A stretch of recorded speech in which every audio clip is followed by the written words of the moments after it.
The Donald Trump 2020 presidential campaign was an unsuccessful re-election campaign for the 2020 United States presidential election by President of the United States Donald Trump, who had taken office on January 20, 2017. Donald Trump began his re-election campaign unusually early for an incumbent president. He began spending his re-election effort within weeks of his election and officially filed his campaign with the Federal Election Commission on the day of his inauguration. Since February 2017, Trump held more than 150 rallies and fundraisers for this campaign. He has visited key electoral states. The campaign has raised funds and ran 2 nationwide advertising campaigns.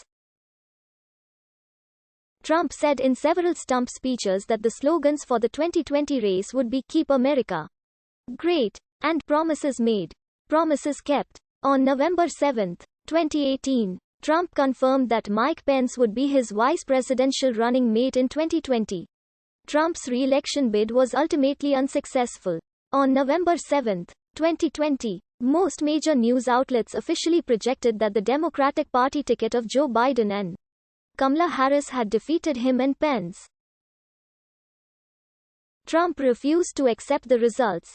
He and his allies made claims of fraud, pressured elections officials, filed dozens of lawsuits, and directly attempted to overturn the results at the county, state, and federal level. This culminated in the January 6, 2021, attack on the United States Capitol, for which Trump was impeached a second time.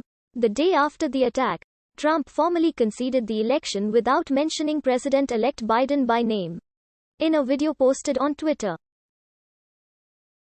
researchers estimate that the rallies Trump held from June 20 through September 22 caused more than 30,000 diagnosed cases of COVID-19 and more than 700 deaths.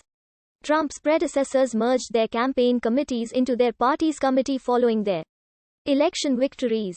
Following his 2016 election victory, Trump eschewed this presidential tradition and retained a separate campaign committee which continued raising funds. In December 2016, the campaign raised $11 million. These moves indicated that Trump was already eyeing a 2020 run. Trump started spending money on the 2020 race on November 24, 2016. The earliest campaign disbursement that his committees reported was spent towards the 2020 presidential primaries was for the purchase of a Delta Airlines ticket on this date. Trump officially filed his re-election campaign with the fake on January 20, 2017, the day of his inauguration. Trump launched his re-election campaign earlier in his presidency than his predecessors did. Barack Obama, George W. Bush, Bill Clinton, George H.W. Bush and Ronald Reagan all declared their candidacies for re-election in the third year of their presidencies. Trump filed the papers for his re-election campaign approximately 47 months prior to the date of the election. In contrast, both Reagan and George H.W. Bush did so approximately 12, George W. Bush approximately 18, and both Clinton and Obama approximately 19 months before those elections. While previous presidents had held rallies in the early days of their presidency to garner support for legislation, such rallies differed from Trump's in that they were funded by the White House rather than by campaign committees. One of the advantages of having his campaign committee fund the events is that organizers can more discriminately screen attendees, refusing entry to non-supporters. Trump's February 2017 rally in Melbourne, Florida, was the earliest campaign rally for an incumbent president. By filing for his campaign as early as he did, Trump gave himself a head start on fundraising. This theoretically helped discourage primary challengers, since his 3 predecessors won re-election.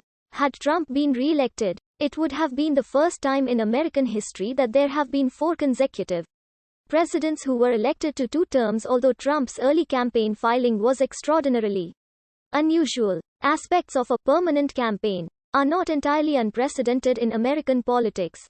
Such a phenomenon had a presence in the White House at least as early as the presidency of Bill Clinton. Under the advice of Sidney Blumenthal, Clinton's staff continued to engage in campaign methodology once in office, using polling for assistance in making decisions. Political observers who bolstered the opinion that a permanent campaign has had a significant impact on recent presidencies argued that decisions by presidents have increasingly been made with considerations to their impact on voter approval.